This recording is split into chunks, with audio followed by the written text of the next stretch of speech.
ஆனைமுகனை தொழுதால் நவக்கிரகங்களும் மகிழும்.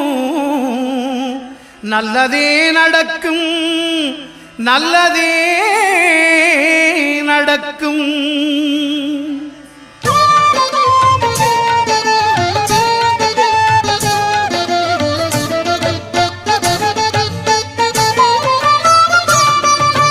ஒன்பது கோளும் ஒன்றாய் காண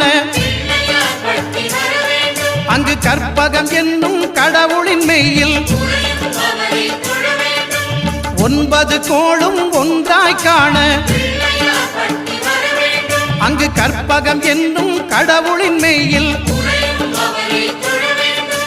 சூரியன் முதலாய் 9 கிரகமும் பலவித குணங்களை கொண்டிருக்கும். எங்கள் கற்பக தருவில் அவை வரும்போது ஒன்றாய் சேர்ந்து பலனளிக்கும்.